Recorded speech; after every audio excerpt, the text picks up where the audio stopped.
მაღლა ვფიქრობ.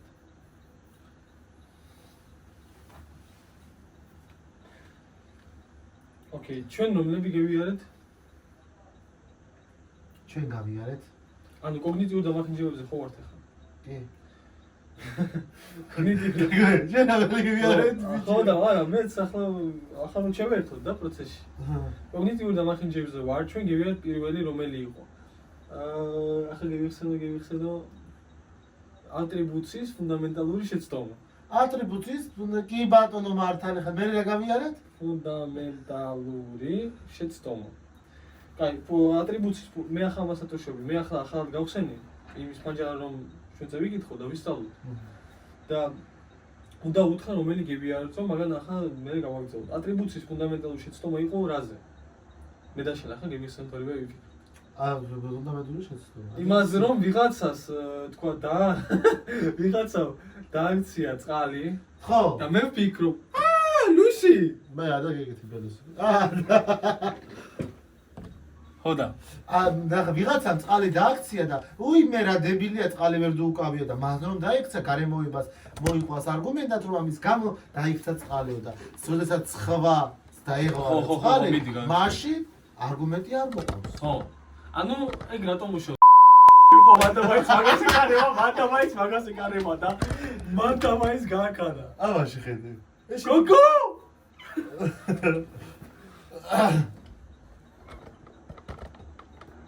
განებე თავი.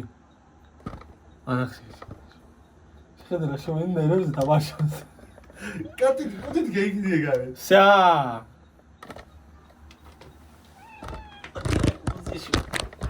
ნახე რა ხდება, ხაოსია.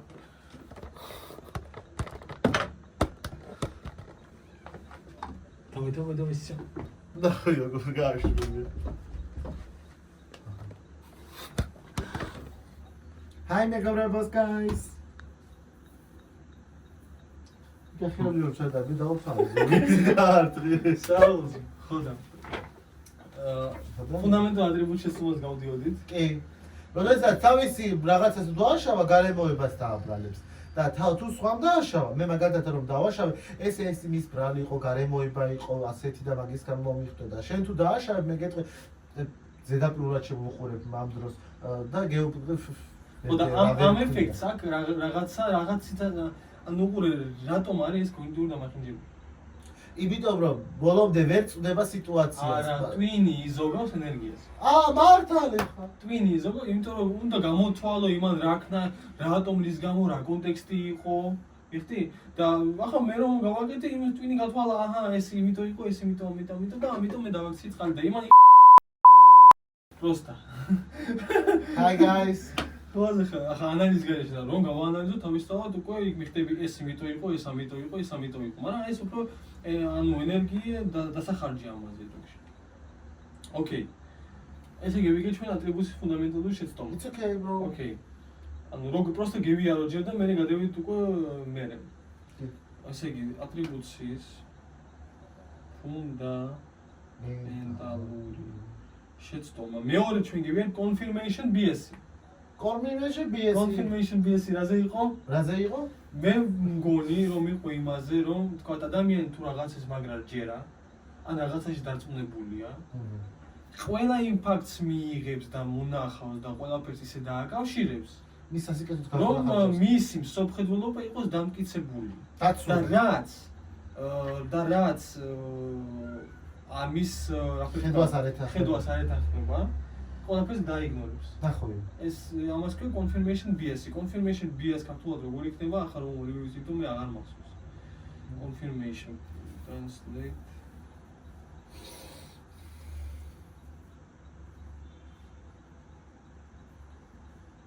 confirmation bias.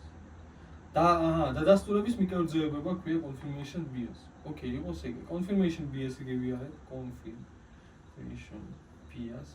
და კიდე ჩვენ გივიარეთ მეგონი 2. კი. აუ არ მაქვს სახელები.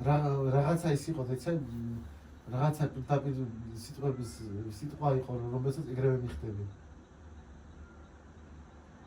ისი რა ქვია? მე მგონი რა იყო იცი, ერთ წამიძმა ჩვენ ესე იგი გავიარეთ ატრიბუტის ფუნდამენტალური შეცდომა გევიარეთ, confirmation bias-ი გევიარეთ, Dunning-Kruger-ის ეფექტი. კი ბატონო. გევიარეთ? გევიარეთ. Dunning-Kruger-ის ეფექტი ანუ რაზე იყო? ჩვენ რომ გავაკეთეთ ბოლოს. ანუ თან გავხსნათ. ნო. ოღონდ Dunning-Kruger-ის ეფექტი, ხო რა არის მე? Dunning-Kruger-ის ეფექტი იყო იმაში, რომ ესე იგი ადამიანი, რომელმაც რაღაცა შემევიდა თქვა ახალად და რაღაცა ისწავლა, ხო? მაგრამ სინამდვილეში ნაკლები აქვს ცოდნა, მაგრამ ის გონია რომ ცოდის მწვერვალზეა.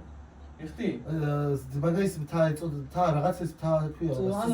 სისულელის მთაზე იყო. სისულელის მთაზე.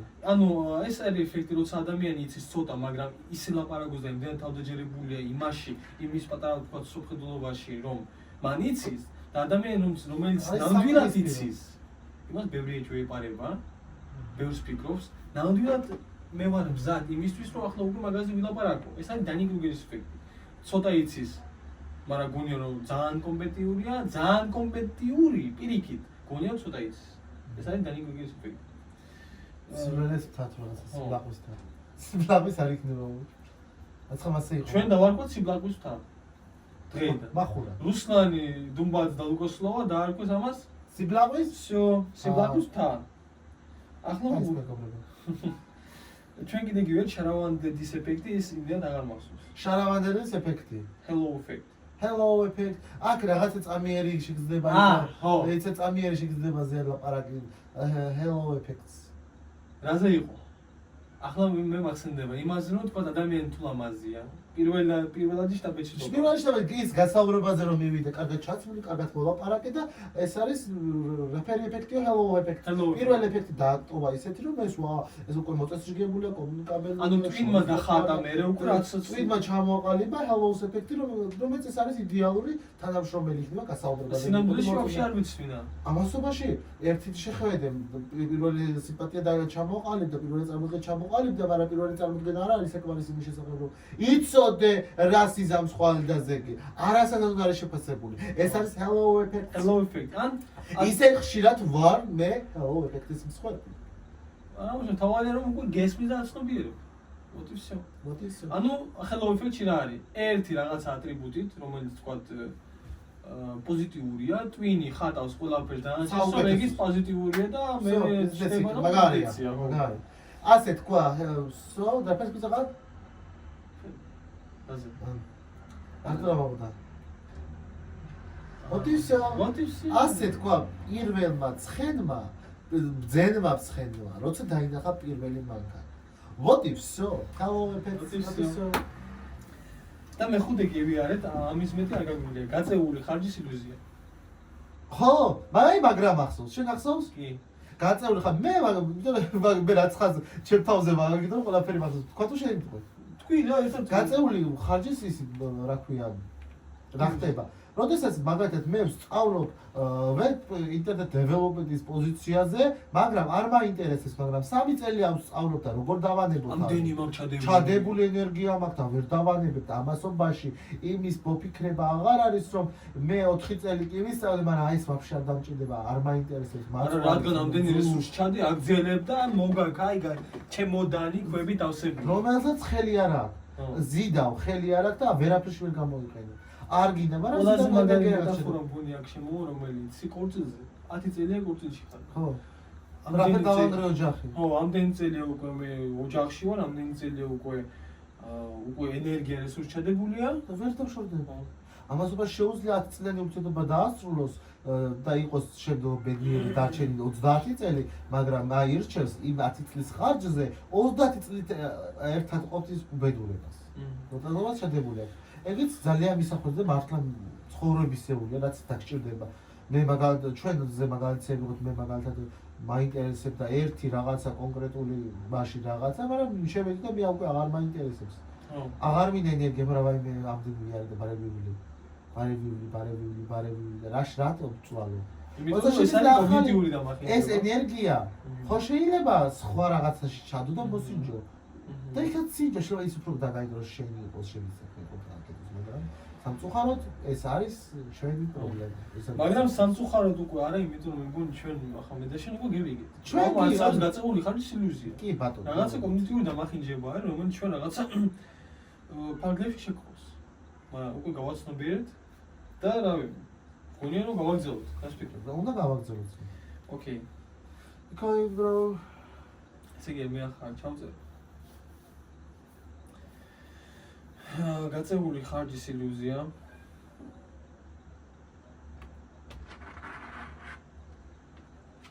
ეს უკაც. თეორია. არა მგონი. და გაწეული ხარჯის ილუზია. რომელიც კიდე ჰალოუ ეფექტი. ჰალოუ ეფექტი. დანკი გრუპი. დანი გრიგერის ეფექტი. მე მაგარი სტორის ვახდი. დანკი გრუპი. Hello guys. Guys, that's the show. მეგო ადამიანი. Hi guys.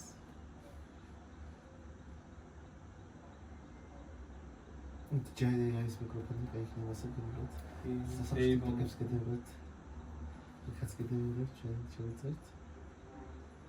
არხი გავაკეთეთ. ამიტომ მოვიდაელოდეთ ჩვენ არხს საინტერესო ინფორმაციის მიღებისთვის. Hello guys. ჩასული ხომ? კი მგონი. გონი. ნუ ჯართულია.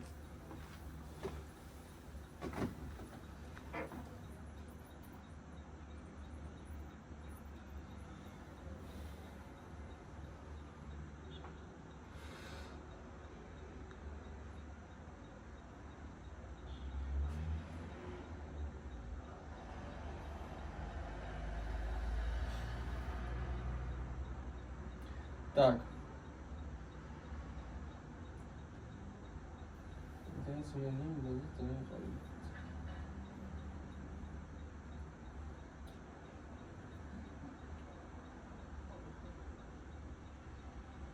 Okay.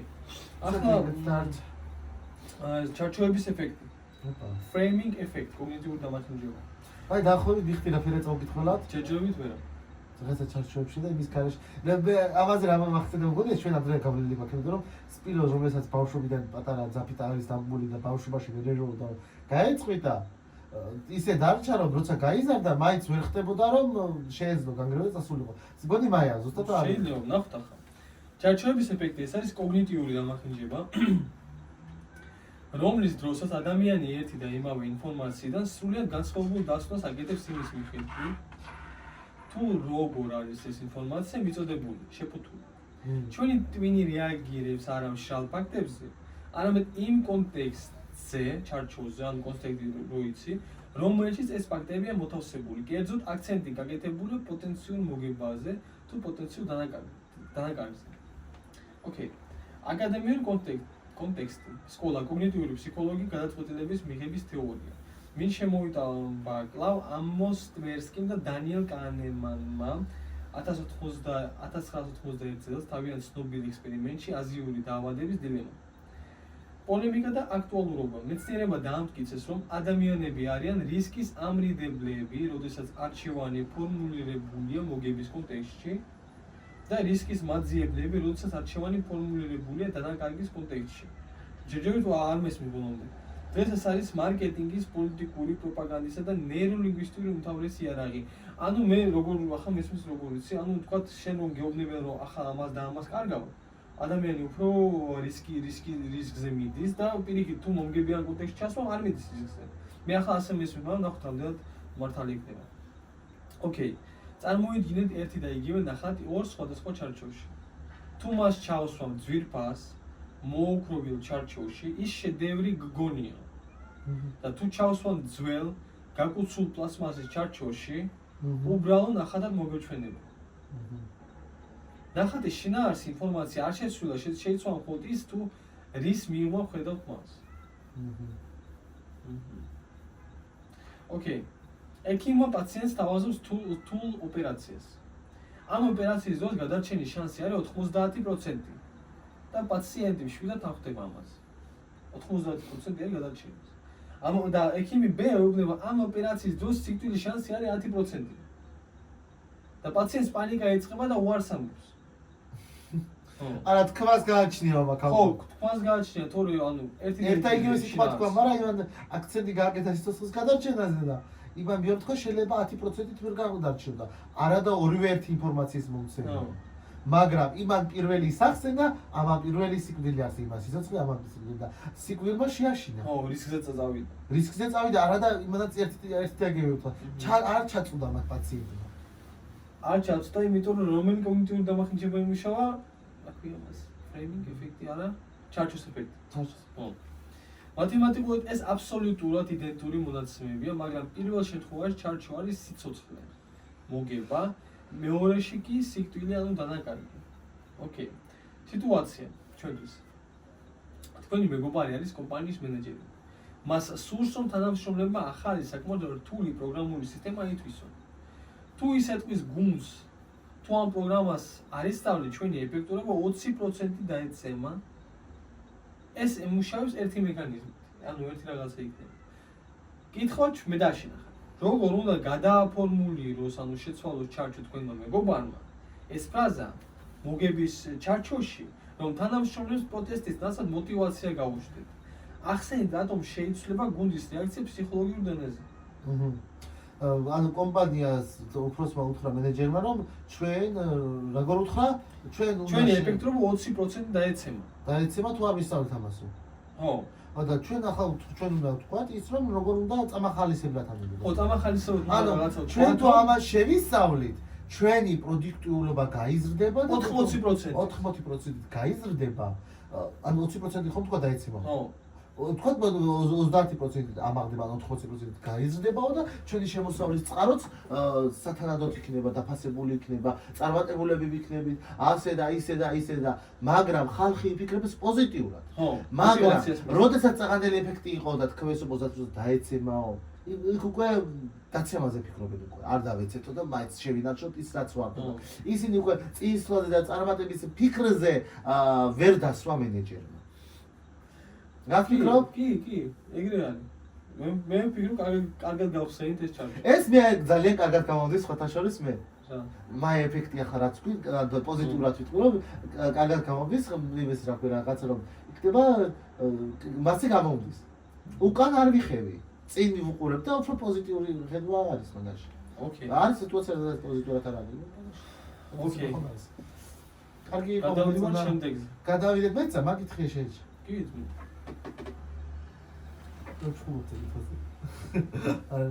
გასაგებია, პირდაპირ შედეგზე გადავიდეთ. ჩარჩოების ეფექტის მექანიკა ათვისებულია. მივდივართ წინ.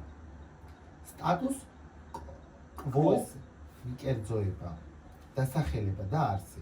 სტატუს კვოს მიკერძოება ეს არის კოგნიტიური ტენდენცია, რომლის დროსაც ადამიანი არსებულ მიმდინარე მდგომარეობას სტატუს კვოს მიიჩნევს საუკეთესო და ეტალონურ ვარიანტად.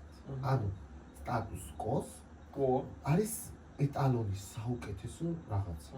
რა ხდება უკვე არის სტატუს კვო.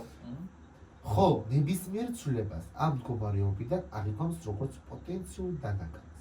მარტივად რომ ვთქვათ, ჩვენი ტვინი ირჩევს პრინციპს, დარჩეს ყველაფერი ისე როგორც არის, რადგან ასე უბრალოდ უსაფრთხოა. მიუხედავად იმისა, რომ ალტერნატივა შეიძლება ბევრად მომგებიანი იყოს.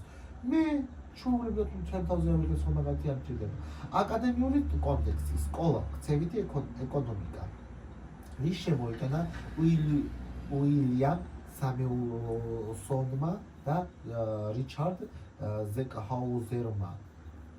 წელს ჩაბარებული ექსპერიმენტის სერიის საფუძველზე.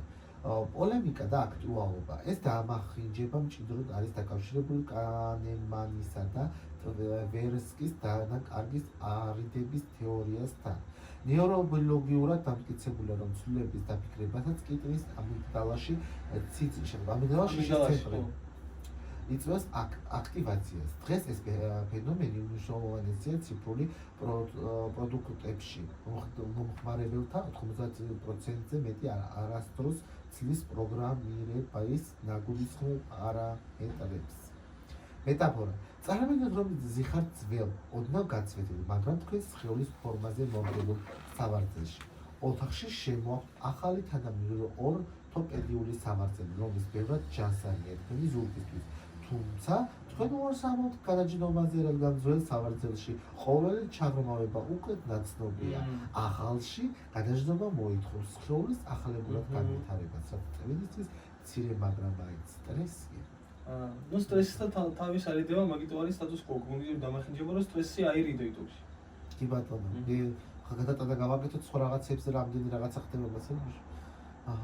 კი ბაზარი кейსი რეალური ცხოვრებიდან. თქვენ მეგობარი უკვე 7 წელია სარგებლობს ერთი და იმავე ბანკის მომსახურებით, სადაც ყოველთვიურად მაღალი საკომისიო სიხდის და აპლიკაციის ხშირად ჭედავს.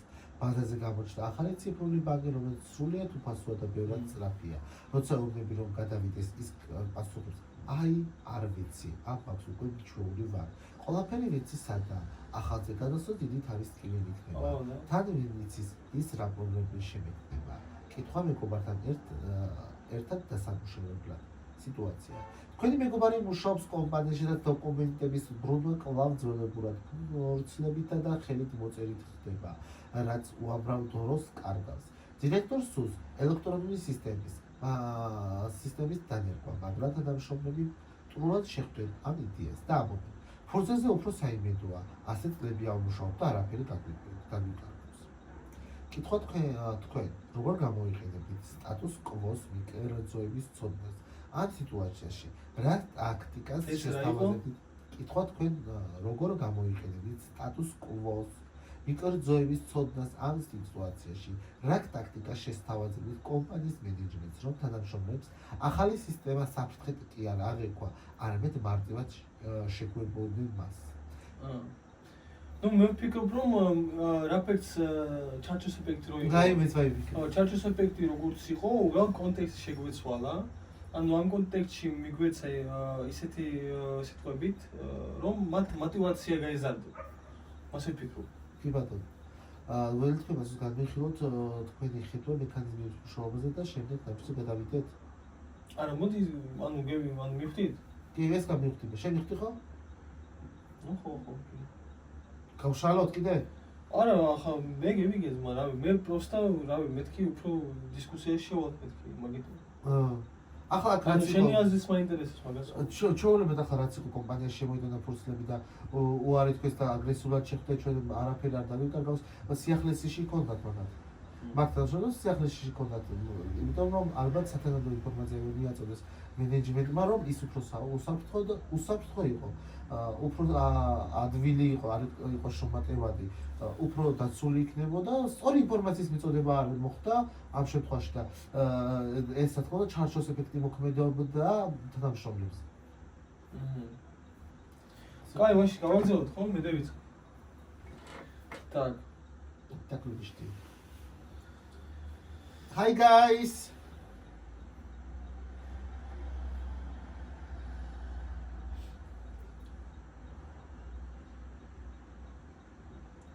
ოკეი. ჩვენ გადავიდეთ ახლა ილუზორული კორელაცია. მე რა. ნახოთ აბა. ესე იგი ილუზორული კორელაცია ეს არის კოგნიტიური დამახინჯება, რომლის დროსაც ადამიანი ხედავს ურთიერთკავშირს, ანუ მიზეზს, შედეგობრივს, ან უბრალოდ ასოციურს ორ ისეთ მოვლენას ადამიანს და ჯგუფს ან ქცევას შორის, რომელთაც რეალურად ერთმანეთთან არანაირი კავშირი არ აქვს. ანუ ჩვენ ტვინი მოწესრიგებისა და გადარჩენის ინსტინქტის გამო მუდმივად ეძებს კანონზომიერებას, იქაც კი ისაც მხოლოდ ქაოსი და შემთხვევითობა არის. საერთოდ ამოსული ანუ აკადემიური კონტექსტის სკოლა კოგნიტიური ფსიქოლოგია, სოციალური ფსიქოლოგია, ვინ შემეიტანა ლორენ ჩეპმენმა და ჯამ ჩეპმენმა 1967 წელს, მოგვიანებით ეს ფენომენი უფრო ღრმად შეისწავლა დევიდ ჰამილტონმა სოციალური სტერეოტიპების ჟილში. ახლა პოლემიკა და აქტუალურობა ეს კონცეფცია ხსნის, თუ როგორ იბადება სრულწმენები და სტერეოტიპები მეცნიერულ მტკიცებულებების გარეშე. დღეს ეს თემა კრიტიკულად აქტუალურია ფაქტიური კავშირების კვლევაში. მაგალითად, როდესაც ადამიანები ვაქცინაციისა და აუტიზმის შორის ხედავენ კავშირს, მიუხედავად იმისა, რომ უამრავმა მასშტაბურმა საბინადისო კვლევამ ეს კორელაცია უარყო. ოკეი. მეტაფორა. წარმოიდგინეთ, რომ ღამით ბანჯარასთან გახართ ხელებს ასავსავებ და ზუსტად იმავე წამს ცაზე ვარსკვლავი წყდება. შემოწმდება ვარსკვლავი. თქვენი ტვინი ამ იზოლირებულ მოვლენას ერთმანეთს აბავს და გამოუგზავნა. ჩემმა ხელებმა მოძრაობა ვარსკვლავის ვარდა გამოიწვია. ეს არის ილუზორული კორელაცია მევიმახსოვრე. Twins უბრალოდ გამოიპარა ის ფაქტი, რომ ვარსკვლავი თქვენი მოძრაობის გარეშე ჩამოვარდებოდა. ოკეი, ჩვენთვის კეისი. თქვენი მეგობარი მიდის გასაუბრებაზე. მართლა ცვია წითელი პერანგით წარმატებით გადის ინტერვიუს. შემდეგ გასაუბრებაზე შემთხვევით წითელი აცვია და კვლავ სამსახურს თავაზობენ. ის აკეთებს მყარ დასხვნას, პატენტი გაიგება. წითელი პერანგი ჩემი წარმატების გარანტია. ის იზიდავს იღვალს და მას ავიწყდება ყველა ის შემთხვევა, როცა სხვა ფერის სამუსით მიაღწია წარმატებას. ან როცა წითელ პერანგში წარუმატებლობა განიცადა. ოკეი, ჩვენთვის კითხვა. თქვენი მეგობარი ამბობს, როცა მეტროში პირველ ვაგონში ვждები, მატარებელი ყოველთვის გვირაბში ჩერდება ხოლმე და ვაგვიანებ. აი შუა ვაგონებში კი ის არასდროს ხდება. ითხოვ თქვენ, როგორ დაანახებთ მეგობარს, რომ ის ილუზორული კორელაციაა? რა ლოგიკური ან სტატისტიკური ექსპერიმენტი, მაგალითად მონაცემების ჩაწერა, შეგიძლია შესთავაზოთ მას, რომ მისი ტვინის მიერ შექმნილი ის მითი დაიმსხვრთ. ოკეი. ესე იგი, სიტუაცია, თქვენი მეგობარი ამბობს, როცა მეტროში პირველ ვაგონში ვждები, მატარებელი ყოველთვის გვირაბში ჩერდება ხოლმე და ვაგვიანებ. მაგას ისევ შევხვდი. ანუ ილუზორული კორელაცია, ამათ მისად მინდა შეაერთო, რომ ეს და ეს მოვლენა ერთიაო და აი შუა ვაგონებში რომ ვждები, ეს არასდროს ხდება. როგორ დავანახებთ მეგობარს, ან მე ან შენ, რომ ეს ილუზორული კორელაცია არის მის ტვინში? ანუ რა ფაქტები უნდა ჩამოვაყალიბოთ? ვერ მივხვდი მაგალითად პირველი ვაგონი რაც ხარ ანუ უყურე მის ტვინში არის ილუზორული კორელაცია. რომ მან რომ თქვათ შუა ვაგონებში ჯდება, მალე მიდის. ხო, არასდროს ხდება ის, რომ მატარებელი ყოველთვის გვირაბში ჩერდება ხოლმე და ვაგვიანებ. მატარებელი არ ჩერდება გვირაბში. ანუ так. ოკეი. რაც ხარ მაგალითად ვერ მივხვდი მე. ხო, რა არის მე? შემიხდი? ვერა. ვაგიტო მახატვინე რომ მინდა რომ გეიქანოს. ოკეი. როცა მეტროში პირველ ვაგონში ვждები, მატარებელი ყოველთვის გვირაბში ჩერდება ხოლმე და ვაგვიანებ. და აი შუა ვაგონებში მე რომ ვждები, ის ასე არასდროს ხდება, არ ვაგვიანებ ესე იგი და შუა გვირაბში არ ჩერდება. ჩვენ, მე და შენ, როგორ დავანახებთ ჩვენ მეგობარს მესამეს, რომ ეს არის ილუზორული კორელაცია.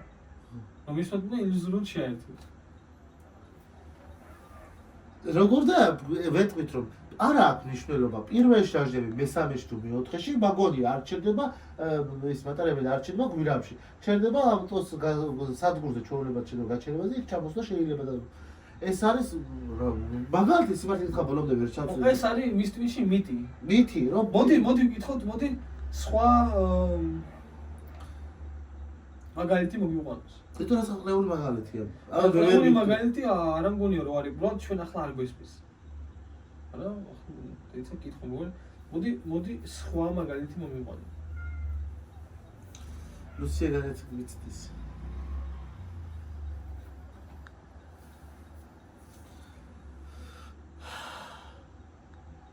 ოკეი სიტუაცია თქვენი მეგობარი მუშაობს გაყიდვების მენეჯერად მან შენიშნა ასეთი კანონზომიერება. 3 კლიენტი გვყავდა, რომლებიც ხელშეკრულებაზე ხელი პარასკევს დღის ბოლო საათებში მოაწერეს. 3-მე 2 კვირის თავზე კონტრაქტი გაუქმო. მოკლედ, პარასკევს საღამოს გაფორმებული კლიენტი არის დაწყევლილი. всё. ამ დროს ახალ ხელშეკრულებას აღარ წერთ. კითხვა მე და შენთვის. ამ დროს ახალ რას შობითო? ახალ შეკრულებას აღარ წერთ. ამ პარასკევს აღარ წერე? ხო. აი მე არა. მომამთხო. მოკლედ პარასკევს საღამოს გაფორმებული კლიენტი, ხო, სწორი. აღარ წერენ პარასკევს საღამოს ის გარსი იყო. ვაუჩდით მეგობარს, რომ მისი ტვინი ორ ერთმანეთთან დაუკავშირებელ ფაქტს, კვირის დღეს და კლიენტის წასვლას შორის ილუზორულ კავშირს ქმნის. რა რეალური ფარული მიზეზები, მექანიზმები შეიძლება იმალებოდეს ამ 3 კლიენტის წასვლის უკან, რასაც მისი ტვინი პარასკევს წყლის გამო ვერ ამჩნევს. ბაზარია. მაგრამ მაგარი ილუზიებში არის მაგ ვიღაცა რა რომ თითქოს პარასკევის მეორე დღის ნახევარში. არა ილუზიაში გასაგებია, მაგრამ ილუზორული კორელაცია რატო ჩნდება? რატო ჩნდება? იმიტომ რომ სამივე დღე პარასკევსო, ერთად აღებული, მეორე დღის ნახევარშიო, აი ხესაც ორი კვირის თავზე გააუქმეს. ანუ ის დღე მისთვის თარსია, რატომაც არის? იმიტომ რომ გააუქმესო და ამასობაში შევაბრუნოთ ეს სიტუაცია და მეორე მხრიდან შევხედოთ რომ სად იყო პრობლემა, რატომ იყო პრობლემა, იქნებ სათანადო ინფორმაცია ვერ მიაწოდეს, ან მათ კომპანიაშია პრობლემა. მეტი შეკითხვა, მეტი გარკვევა, მეტი ფაქტი. ხო, ან თვითონ იმ კომპანიამ რომელმაც გააუქმეს, იმათ ჰქონდა ფინანსური კრიზისი, ან შეიძლება გაკორტლდნენ, ან არ მოეწონა თქვენ მათი მომსახურება, ან რაღაცა გავლენა ჰქონდა მიხვდენილი. ანუ რას როგორ აუხსნით მაგ ჩვენ მეგობარს? ხო, მოხსნი ხო? კი, მესმის, კი. კი, ახლა იმიტომ რომ ბევრი კითხვები რომელი მხარე იყო გამოდერა. ხო, შეიძლება თვითონ ამ ვაფშე იმ კაცს ვკითხოთ. შეიძლება ამ კომპანიაში იყო ჯერ იმ კაცს უნდა გითხოს, რა არ მოგეწონათ, რატო აუქმებთ, რა მოხდა სამივეს. შეიძლება გქონდეთ ერთი მიზეზი, რომ თქვენი კომპანიის მომსახურება არ მოგეწონა და უკეთესი ალტერნატივა გამოჩნდა, მასაც შეგვიძლია გავაკეთოთ. ბევრი ვარიანტი იყოს შეიძლება აღმოჩნდეს, იმიტომ რომ თვითონ სხვაგან წევიდეს და სხვაგან გააკეთეს რაღაც, ან თვითონ პრობლემები შეიქმნან და ასე შემდეგ. და ამასობაში ჩემ მეგობარს ვუხსნი, რომ პარასკევის დღის მეორე ნახევარი არაფერ შუაში არ არის ამ ფაქტთან. ეს არის ჩვეულებრივი ილუზია, რომელიც ამახინჯებს რეალობას. მომეწონა შენი აზრი, ანუ ჩემ მხრიდან, ხო, იმიტომ რომ ნამდვილად ხო სტატისტიკა, ფაქტი, კითხვა, ანუ შეკითხები, მეტი საუბარი. ხო, და გეცოდება რატომ და რა ახლა მისი თქმა ილუზორული კორელაცია ავაშენე. მოდი ახლა მე რომ ჩავაბარე, მე რომ გამოცდაზე მივდივალ რა დღის პირველ ნახევარში, ვიჭრები. დღეს მეორე ნახევარში მივალა ჩავიჭრები. სადღაც ასეთი ილუზია. ხო, ილუზორული კორელაცია. როდესაც მეგობარი ამბობს, რომ პარასკევის საღამოს გაფორმებული კლიენტი დაწყევლილი, მისი გონება ორ იზოლირებულ მოვლენას აერთიანებს. ანუ კვირის დღე ეს ერთი მოვლენა პარასკევის საღამო და შედეგს კონტრაქტის გაუქმება. რატო ხდება ეს? იმიტომ რომ ჩვენს ტვინს ძულს გაურკვევლობა. მას ურჩევნია იპოვოს ნებისმიერი თუნდაც აბსურდული მიზეზი, თუნდაც პარასკევის წყევლა, ვიდრე აღიაროს, რომ მოვლენები შემთხვევითი ან კომპლექსურია. ანუ თავი კიდე ქაოსს რო არიდოს, ქაოსს არიდოს და ტვინი ენერგიას სოგავს. კიდე. ხო. თუ ჩვენ ილუზორულ კავშირის გვერდზე გადავიდეთ და სიტუაციას პროფესიონალურად შევხედავთ, აღმოვაჩენთ ლოგიკურ მიზეზ-შედეგობრივ კავშირებს, რომელსაც კავშირი არ აქვს მისტიკასთან. იმპულსური შეწყვეტის ფაქტორი.